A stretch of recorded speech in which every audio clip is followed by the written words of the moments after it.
내가 평생 동안 돌봐야 할 존재인 나. 애정을 갖고 잘 돌보고 계신가요? 여기는 다정한 책방입니다. 내게 잠시 휴식을 주는 시간이길 바라며 지난 시간에 못다한 이야기 계속 전해드릴게요. 여문책에서 펴낸 시인이자 문학평론가, 문장 노동자인 장석주님의 슬픔을 맛본 사람만이 자두맛을 안다. 자, 그럼 다정한 책방으로 함께 들어가시죠. 다시 시드니에 온 지 3주차가 넘어서니 아내는 파주의 집이 그립다고 말한다. 여행이란 나날의 업무나 책임, 더 나아가 생존 투쟁으로 짜인 일상을 벗어나 질서와 아름다움, 호사와 고요와 쾌락을 찾아 떠나는 것이다. 하지만 아무리 멀리 떠나도 우리는 집이라는 중심에서 벗어나지 못한다. 본디 여행이란 돌아오기 위해 떠나는 게 아니던가. 나도 슬슬 파주 집이 그립기는 하다. 파주 집에 있는 서가의 책, 교화 도서관 뒤편으로 이어지는 긴 숲속 산책길, 커피 발전소, 출판도시 안의 행강과 여백 같은 카페의 커피도 그립다. 우리는 여행을 떠나와서도 한국에 있을 때와 마찬가지로 읽고 쓰는 일을 한다. 서울은 연일 폭염이라는데 시드니는 새벽이면 찬 기운으로 무릎이 시리다. 동절기로 접어든 시드니는 오후 4시면 해가 져 풀밭에 땅 그늘이 내린다. 우리는 서둘러 저녁을 먹고 전기장판이 깔린 거실 바닥에 앉아 책을 읽는다. 읽을 책이 태부족이니 읽을 책을 곱씹으며 거푸 읽는 수밖에 없다. 밤이 오면 시드니 외곽의 교외 주택은 어둠 속에서 무인도처럼 고립된다. 우리는 밤의 한가운데에서 고독에 잠겨 서로의 털을 골라주는 원숭이 같이 다정해진다. 우리는 세계의 이곳저곳을 방랑하는 수수께끼 같은 노마드가 아니라 저 멀리 돌아갈 집이 있는 정주민이다. 돌아갈 곳이 있다는 사실에 깊은 안도감이 든다. 그나저나 한국의 많은 친구와 파주 집 베란다의 식물들은 이 여름의 혹독한 더위와 습기를 견디며 다들 잘 있겠지? 제주 겨울 바닷가에서 제주도 입도 이틀째 제주시의 탑동공원 바닷가 리젠트 마린 제주 호텔에서 하룻밤을 묵었다. 호텔은 깨끗하고 조용했다. 이튿날 새벽에 일어나 책을 읽다가 7시 무렵 두꺼운 옷을 껴입고 아침밥을 먹으러 나갔다. 하늘에 담요를 들이운 듯 낮은 구름이 깔려 사방이 어둑어둑하다. 옷깃을 파고드는 해풍은 세차고 허공에는 성긴 눈발이 희끗희끗 날린다. 해안가 식당을 기웃거리며 아침 영업을 하는 곳을 찾는다. 대부분 식당 문이 닫혀 있고 겨우 한 군데 문을 열었다. 난로가에 앉아 몸을 녹이며 복 맑은 탕을 시켰다. 주인이 친절하다. 반찬으로 나온 작은 생선 튀긴 것 한 마리를 먹었는데 말없이 한 마리를 더 갖다 주었다. 복 맑은 탕 한 그릇을 비우고 나니 뱃속이 든든하다. 제주 탑동공원 앞바다는 종일 무섭게 으르렁대고 날씨는 여전히 을씨년스럽다. 간간히 날리는 눈발에 여행자의 마음은 스산하다. 점심때 숙소를 나서서 바닷가 횟집에 눌러앉아 제철이라는 방어회를 한 접시 시켰더니 따라 나오는 게 한상 푸짐하다. 방어회 한 접시에 전복, 갈치, 소라, 여러 가지 회와 매운탕 한 냄비가 줄줄이 나온다. 금주 한지 오래지만 큰맘 먹고 방어회를 시킨 김에 제주도 소주인 한라산 한 병도 시켰다. 소주 첫 잔을 입에 털어넣는다. 찬술이 들어간 뱃속에서 지르르 기척이 왔다. 식당에는 손님이 없고 한산하다. 하긴 이 추운 날 바닷가에 나올 사람은 없을 것이다. 혼자 방어회를 씹으며 소주를 들이켜니 어느새 술병이 빈다. 거센 바람이 식당 문을 우악스럽게 열어젖힐 기세다. 문짝이 연신 덜컹대고 나는 소주를 들이켰다. 이윽고 술기운이 혈관을 타고 온몸에 돌자 몸이 훈훈해졌다. 소주 한 병을 비운 뒤 식당을 나와 바닷가 카페에 들러 커피 한 잔을 마시고 호텔로 돌아왔다. 실내 소파에 몸을 기대고 앉아 책 두 권을 잇따라 읽었다. 창 너머로 보이는 제주 겨울바다는 여전히 사납게 일렁이고 있었다.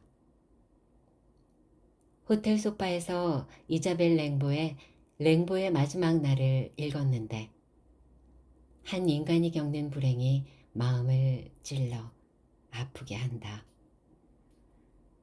20살 무렵 한때 뜻도 모른 채 빠져 읽었던 랭보의 시. 9살에 라틴어로 시를 쓰고 16살에 대표작 취한 배를 내놓은 천재 시인이라는 면류관을 쓴 랭보.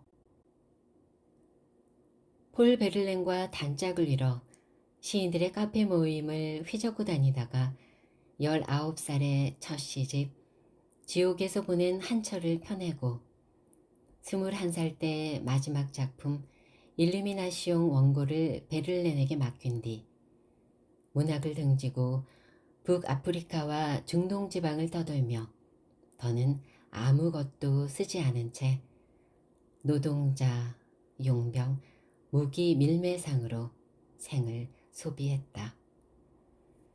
1891년 11월 10일 랭보는 암이 온몸으로 전이 된 채 37의 생을 끝냈다. 독서는 책에 빠진 자를 고독에 빠뜨리는 일이다. 나는 그 고독의 오롯함을 좋아했다. 현실의 삶이 메마르고 가난할수록 나는 독서가 만드는 고독의 풍요에 빠져들기를 갈망한다. 그것이 비록 누추한 현실에서 도피하는 것일지라도 말이다. 여행과 서점. 나를 충일감으로 이끄는 것 중 하나가 여행이다. 여행할 때마다 낯선 사람과 풍경에 빠져든다. 한 해 동안 열심히 일하고 떠나는 여행을 인생의 커다란 즐거움으로 삼는다. 한 장소에 붙박인 채 사는 것은 책의 한 페이지에 머무는 것이나 마찬가지다. 내가 여행에 나서는 것은 한 페이지짜리에 머무는 인생을 살고 싶지는 않은 탓이다. 낯선 나라를 여행할 때 자주 발길이 가는 곳이 그 지역의 작은 서점이다. 세상에서 가장 아름다운 서점이라는 책은 눈에 넣어도 아프지 않을 만큼 아름다운 서점들을 찍은 사진이 눈길을 사로잡는다. 세상은 넓고 그 안에는 크고 작은 아름다운 서점이 숨어 있다. 서점이란 그저 책을 쌓아두고 파는 공간이 아니다. 책을 잔뜩 쌓아놓고 판매하는 기능적 공간에 지나지 않는 서점이란 영혼이 없는 서점일 테다. 서점은 책이 아니라 책에 담긴 꿈과 영감을 나누는 곳이다. 내 꿈은 이 책에 소개된 세계 이곳저곳에 흩어져 있는 서점을 순례하는 것이다. 서울에 머무를 때도 자주 서점 순례에 나선다. 서울의 작고 아름다운 서점 중 기억에 남는 곳은 선릉 부근의 최인화 책방, 서교동의 땡스북스, 망원동의 어쩌다 책방, 시집을 파는 신촌의 위트앤 시니컬, 신촌의 오래된 서점 홍익문고, 신촌의 뒷길에 있는 헌책방 숨어있는 책, 화가 장욱진의 아내가 시작한 해화동의 동양서림, 파주 교화의 땅콩문고 등이다. 간혹 늙은 뒤 동네 책방을 꾸려 평생 모은 장서 일부를 서가에 내놓고 한가롭게 시간을 보내고 싶다는 꿈을 꾼다. 자유란 하고 싶은 무엇이든 다 할 수 있는 자격증이 아니라는 것쯤은 알만한 나이가 되었으니 서점 주인이 되어 노년기를 보내는 공상이나 마음껏 펼쳐보는 것이다. 날마다 아침을 맞으며 해가 떠서 금빛을 누리에 뿌린다. 거리와 초목, 들과 산도 새의 빛을 받아 빛난다. 새들의 합장을 들으며 새 삶을 살아야겠다고 마음을 굳게 먹는다. 새해가 도둑같이 와서 눈앞에 마술처럼 이 모든 것을 펼쳐낸다. 중국 시인 하이즈는 이렇게 노래한다. 내일부터는 행복한 사람이 되겠습니다. 말에게 먹이를 주거나 장작을 패거나 세상을 돌아다니겠습니다. 내일부터는 양식과 채소에 관심을 기울이겠습니다. 내가 말에게 먹이를 주거나 장작을 패는 일은 없을 것이다. 먹이를 줄 말도 없고 장작을 뗄 아궁이도 없으니까. 그러나 나는 내일부터가 아니라 당장 오늘부터 행복한 사람이 될 수는 있을 테다. 자, 저 빛나는 누리 속에서 행복의 번뜩임을 바라보며 가슴을 펴자. 페르난도 페소아는 사랑하고 마시고 미소 짓는 것을 고민하지 말라. 그대가 만족한다면 웅덩이 물에 비친 해의 잔영만으로도 충분하다 라고 노래한다. 사랑하고 마시고 미소 짓는 것은 상찬을 받아 마땅한 삶의 미덕일 테다. 살아있다면 먹고 마시고 사랑하라. 좋은 삶을 사는데 한 가지가 더 필요하다. 바로 책을 읽는 일이다. 먹는 것을 즐기듯 책 읽기를 즐기는 사람이 현명하다. 김화영의 번역 수첩을 읽는다. 20대 초반 김화영의 산문집 행복의 충격에 열광한 뒤 그가 쓰거나 번역한 책을 빼놓지 않고 찾아 읽었다. 그는 대학에서 프랑스 문학에 대한 강의를 하는 한편 프랑스의 소설과 산문을 우리말로 옮기는 번역자로 대학 교수와 매혹적인 산문 작가로 살았다. 김화영은 20권에 이르는 알베르 까뮈 전집의 번역자로 기억되어야 할 것이다. 그는 문학과 예술은 무엇보다 찬미의 한 방식이라고 말하는데 맞다. 찬미할 줄 모르는 사람은 불행하다. 찬미란 우정이나 사랑, 예술이나 뛰어난 자연경관 중에서 가장 좋은 것을 가장 좋은 것으로 향유하는 한 방식이기 때문이다.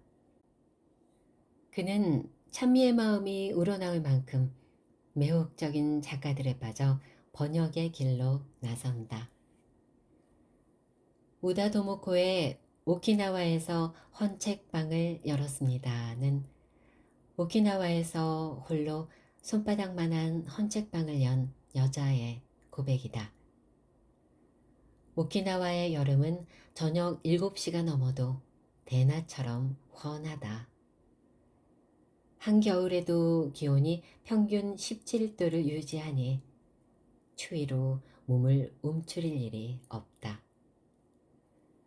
30대 중반을 넘어서 연 세상에서 제일 작은 서점인 이 헌책방은 오키나와의 한 시장 안에 있다. 저자는 채소절임 가게와 옷가게, 말린 정어리 전문 가게 사이에 헌책방을 내고 겪는 소소한 일상을 적어내려간다. 시장 거리에 나와 앉아 오가는 사람들을 바라보고 느낀 감정, 시장 안 가게 주인과 맺은 소소한 인연이 펼쳐진다.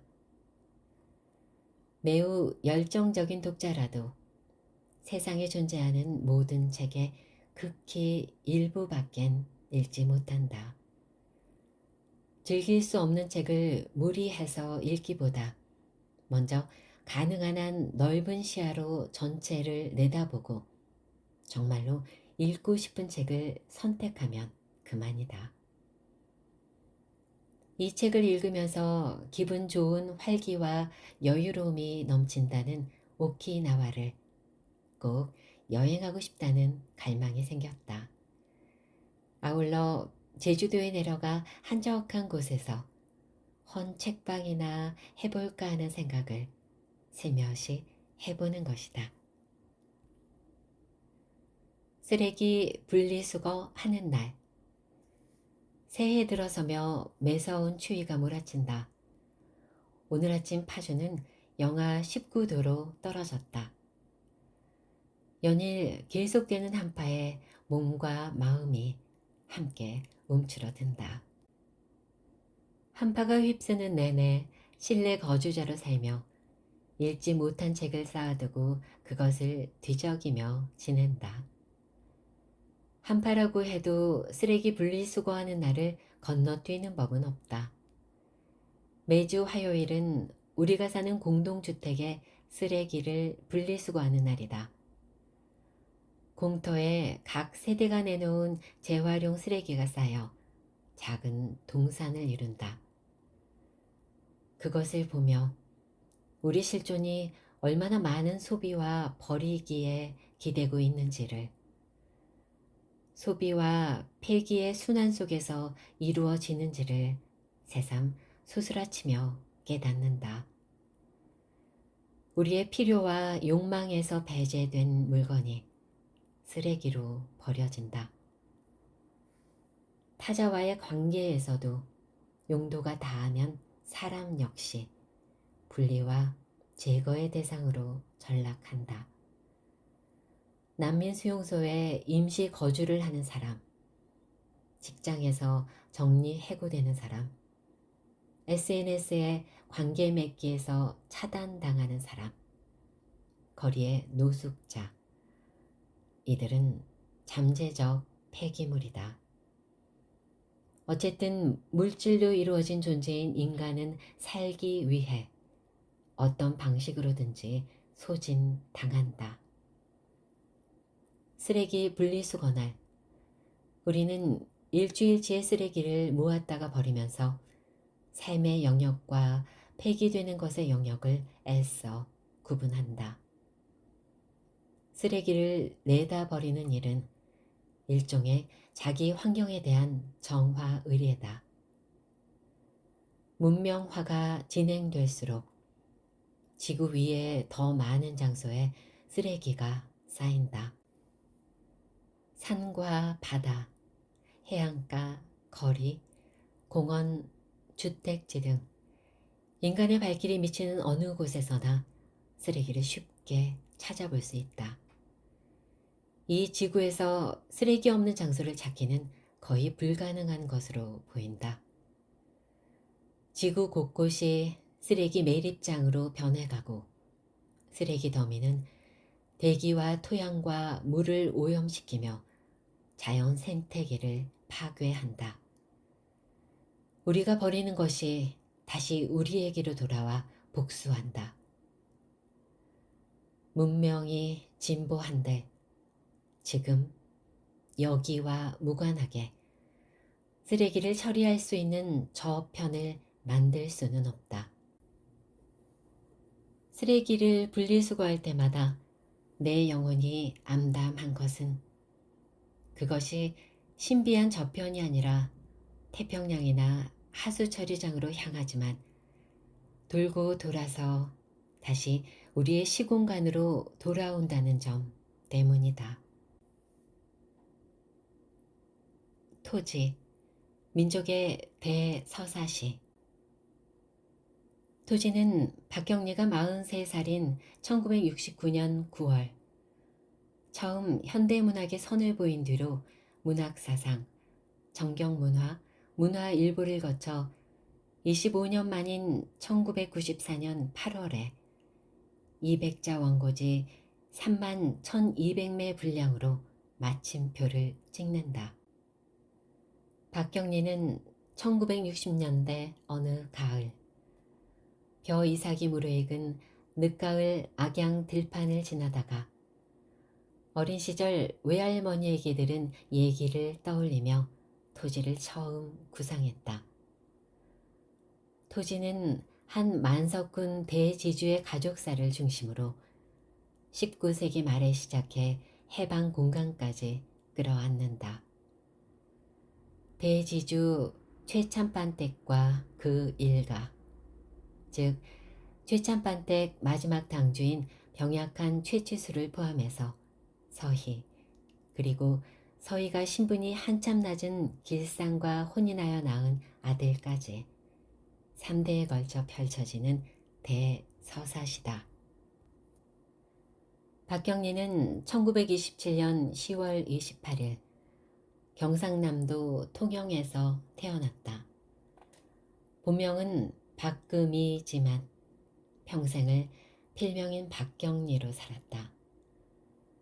방랑기질의 아버지가 딴살림을 나는 바람에 홀어머니 밑에서 자랐다.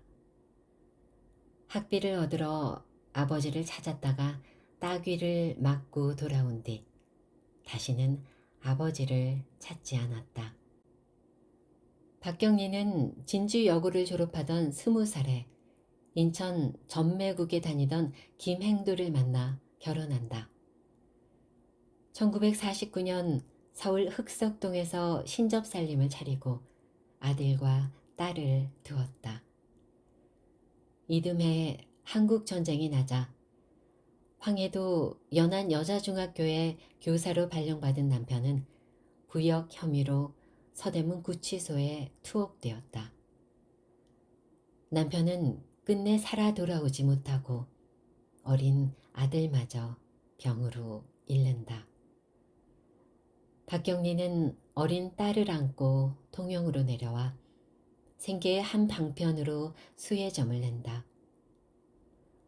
작가는 불행했으나 그 불행을 진절머리치며 외면하는 대신에 당당하게 맞서는 길을 선택한다. 범인에게 불행은 기껏 삶의 치욕만을 안기는 족쇄지만 예술가에게 그것은 순도 높은 창조의 진료라는 걸 이미 알았던 것이다. 박경리는 1971년 유방암 수술을 받은 뒤 수술 자리를 붕대로 동여매고 토지의 지피를 이어간다. 딸 김영주 씨는 곁에서 지켜본 토지라는 글에서 지금도 잊지 못하는 기억은 어느 연말 송년회 어수선함 속에서 고적했던 밤의 통곡이다.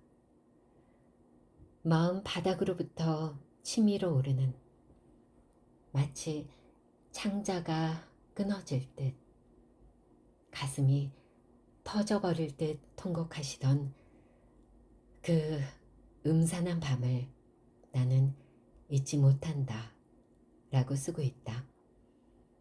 토지는 25대 동안 참척의 아픔을 사귀고 처절하게 고독과 병마와 목숨을 건 사투 끝에 거둔 승리의 전리품이자 민족의 자랑스러운 유산이다. 박경리는 2008년 5월 5일에 세상을 떴다. 그가 말년에 쓴 시를 읽을 때 내 가슴은 아리다. 일 잘하는 사내 무엇이 되고 싶은가? 젊은 눈망울들 나를 바라보며 물었다. 다시 태어나면 일 잘하는 사내를 만나 깊고 깊은 산골에서 농사짓고 살고 싶다. 내 대답. 돌아가는 길에 그들은 울었다고 전해 들었다. 왜 울었을까? 홀로 살다 홀로 남은 80 노구의 외로운 처지. 그것이 안쓰러워 울었을까? 저마다 맺힌 한이 있어 울었을까? 아니야, 아니야, 그렇지 않을 거야. 누구나 본질을 향한 회귀 본능, 누구나 순리에 대한 그리움, 그것 때문에 울었을 거야. 일 잘하는 사내를 만나 산골에서 농사짓고 살고 싶다던 작가는 금생에서는 도무지 이룰 수 없는 이 소박한 꿈을 대하소설 토지와 맞바꾸었다. 작품을 쓰는 그 헤아릴 길 없는 산고, 그 25대 동안의 시련은 오로지 작가의 몫이었으나 읽고 감동하는 보람과 기쁨은 우리의 몫이다. 다정한 책방 오늘은 여기까지입니다. 저는 또 좋은 책 한 권 들고 다시 찾아오겠습니다. 다정한 책방에 들러주신 여러분 고맙습니다.